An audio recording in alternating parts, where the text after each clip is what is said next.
찾아라 찐리포트 시간입니다. 오늘 볼 종목은 슈픽앤코리아고요. 스마트폰의 액세서리를 제조하고 판매하는 기업입니다. 네, 오늘 NH투자증권에서 이렇게 집중을 했는데 때가 왔다라면서 매수를 권고했습니다. 투자 의견이나 목표 주가 따로 제시되지 않았는데요. 현재 주가부터 확인해 보시죠.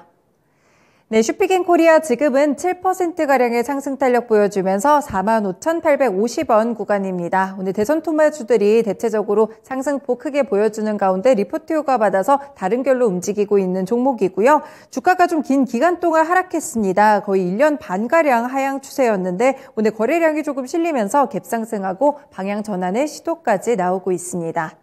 네, 오늘 이렇게 오르고 있는 포인트들 어떤 것들이 있을지 리포트에서 찾아보겠습니다. 첫 번째 포인트입니다.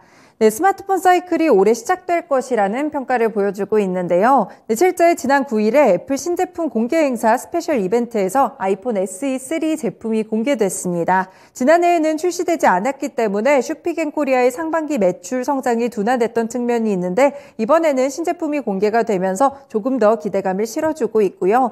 또 올해는 아이폰 13의 판매 호조도 지속되고 아이폰 SE3 출시효과 그리고 갤럭시 플래그십 A 시리즈 출시효과로 지난해 실적 대비 고성장할 것이라는 전망을 내놨습니다. 네, 두 번째 포인트 보시면 현재 밸류에이션 최저점에서 실적이 턴어라운드 할 것이다. 이 점을 상당히 긍정적으로 평가했거든요. 네, 내용에서 자세히 보겠습니다. 네, 4분기 매출액은 1,298억 원으로 전년 대비 19% 증가했고 3분기 대비로는 37% 증가했습니다. 영업이익 같은 경우 174억 원으로 전년 대비 16% 늘었고 3분기 대비해서는 74% 급성장한 모습이었는데요. 네, 일회성 손세정제 매출이 발생했던 2020년의 3분기를 제외했을 때 매출액 기준으로는 분기 최대 실적을 경신했습니다. 이 아이폰 13의 효과와 인도와 일본 등 신규 지역의 판매 호조로 실적 턴어라운드를 시현하고 있는데요. 영업의 기타 비용과 투자회사의 지분법 손실로 단기 순이익은 기대에 못 미쳤지만 일회성 이슈라고 선을 그었습니다. 이 아이폰 13 출시 효과에 아이폰 SE3 그리고 갤럭시 플래그십 또 A 시리즈 출시 효과까지 상반기에도 지난해 대비 실적 성장이 상당히 좋을 것이다 라는 전망을 내놓고 있고요. 이 아이폰 이쪽에서도 이 보급형 중저가 제품이 바로 아이폰 SE3죠. 이 부분에 집중을 했습니다. 인도와 일본 지역의 성장을 가속화시킬 것이라고 봤고요. 유통채널 향으로 지급 수수료 부담이 완화되고 인건비 증가율도 둔화되면서 영업이익률도 지난해 저점을 대비해서 오를 것이라고 봤습니다. 4분기 실적을 반영하면서 실적 전망치 약간 높게 조정했고요. 밸류에이션 최저점 수준에서 실적 턴어라운드가 지속될 것이라고 기대되는 이 슈픽앤코리아에 관심이 필요한 시점이라고 분석했습니다. 네, 슈픽앤코리아 오늘 상당히 긍정적인 분석이 나오고 있는데 앞으로 실적에 대한 기대감이 더 실리고 있습니다. 결국에는 신제품들이 많이 출시가 되면서 이 액세서리 쪽에서도 수혜를 받을 것이다 이렇게 보고 있는 것인데요. 네, 교보증권의 윤여민 팀장님 연결해서 자세한 코멘트 들어보겠습니다. 팀장님 안녕하세요. 네, 아직 좀 전화 연결이 부진한 상태인데요. 확실히 스마트폰 이 시장의 좀 전방 산업이 확인이 돼야 될 것 같다는 생각이 좀 듭니다. 슈픽앤코리아 같은 경우에는 핸드폰의 액세서리라든지 또 이 무선 충전기 관련 이런 여러 가지 사업들을 제조하고 있는 상황인데요. 네, 교보증권 윤여민 팀장님 이야기 조금 더 들어볼게요. 팀장님 안녕하세요. 네, 안녕하십니까. 네, 확실히 슈픽앤코리아 이런 휴대폰 액세서리 쪽이 성장을 하려면 전방 산업이 좀 좋아야 될 것 같거든요. 올해 스마트폰 시장 좀 어떻게 보세요? 예, 일단 지금 이 회사 같은 경우 지금 실적적인 측면에서 작년부터 상당히 좋은 모습을 좀 보여주고 있는데요.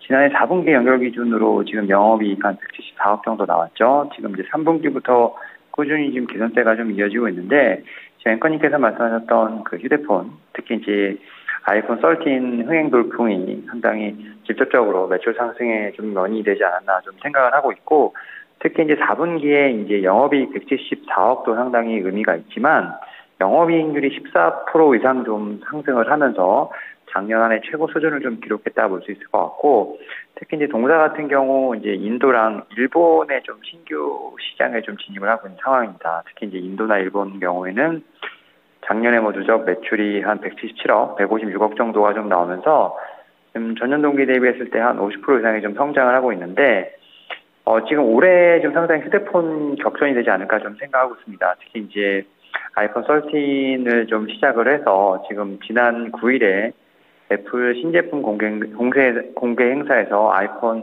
SE3가 좀 공개가 됐죠. 특히 이제 애플 같은 경우는 이제 아이폰에 이어서 특히 이제 아이패드도 나왔고요. 특히 갤럭시 같은 경우도 이제 갤럭시 플래그십, 그다음에 A 시리즈가 좀 나올 것으로 보이고 있는데 이런 부분들이 결국 동사의 시적 전망에 큰 어떤 영향을 끼치지 않을까 좀 생각을 하고 있고 앞에서 말씀드렸던 것처럼 이제 동사 같은 경우는 인도나 지금 일본 쪽으로 좀 신규 시장에 좀 진입을 하고 있는 상태인데 특히 아이폰 SE3 같은 경우는 이제 보급형이기 때문에 중저가 모델이라고 할 수 있죠. 이런 측면에서 봤을 때 인도나 좀 일본 지역에서 어떤 성장을 좀 가속화시킬 수 있는 하나의 좀 모멘텀이 되지 않을까라는 좀 생각을 하고 있습니다. 이에 따라서 일단 휴대폰 관련된 종목들 같은 경우는 지금 다 밑에서 좀 턴어라운드를 하고 있는 상황이라 말씀드릴 수 있을 것 같고 동사 같은 경우도 충분히 이런 측면에서 봤을 때 좀 수혜가 예상된다 말씀드릴 수 있을 것 같습니다. 네, 올해 삼성전자와 이 애플이 중저가 보급형 시장에서도 크게 격돌을 한다 이런 소식들 많이 봤던 것 같은데 확실히 이런 경쟁이 심화될수록 부품업체들 특히나 슈피겐코리아처럼 삼성전자 갤럭시라든지 애플 아이폰 쪽으로 양쪽으로 이렇게 좀 액세서리를 제조하고 있는 업체들은 큰 수혜가 될 것 같습니다. 네, 오늘 일단 아까도 주가를 좀 체크를 해드렸는데 상당히 바닥권에서 살짝 떠오르는 모습이거든요. 추세 전환 신호일지 대응 전략 어떻게 보세요? 예, 일단 오늘 같은 경우 이제 리포트 영향도 있고 확실히 좀 갭상승한 모습을 보여주고 있는데 살짝 윗꼬리를 달고 조금은 좀 밀려오는 상황이라 말씀드릴 수 있을 것 같습니다. 다만 이제 수급적인 측면에서 봤을 때 지금 상당히 좋은 지금 4만 원대 초반부터 그래도 지금 기관 투신 보험의 좀 매수세가 좀 지속되고 있다 말씀드릴 수 있을 것 같습니다. 이에 따라서 일단 뭐 보유하신 분들 같은 경우는 지금 매물대가 좀 상당히 많이 몰려 있는 지금 54,000원 정도까지 좀 보유하시면 어떨까 좀 말씀을 좀 드려보도록 하겠고요. 1차장 목표가라 말씀드려보도록 하겠습니다. 그리고 신규로 매수를 하시고자 하시는 분들 같은 경우는 지금 조금 더 눌렸을 때 45,000원 이하에서 신규 매수, 그다음에 손절가는 39,000원 좀 말씀을 좀 드려보도록 하겠습니다. 네, 고맙습니다. 오늘 전략까지 잘 참고해 보겠습니다. 네, 감사합니다. 네, 슈피겐코리아 오늘 갭상승이 나오고 있기는 한데요. 그동안 1년 반 동안 주가가 좀 하향 추세에 있다 보니까 일단은 좀 수급적으로도 지켜보셔야 될 것 같아요. 일단 4만 원 초 부근에서 수급 반응이 오고 있는데 보유하신 분들은 54,000원 부근까지 보셔도 좋을 것 같고 신규 매수하실 분들은 45,000원 이하에서 손절가는 39,000원으로 제시됐습니다. 슈피겐코리아 찐리포트에서 살펴봤습니다.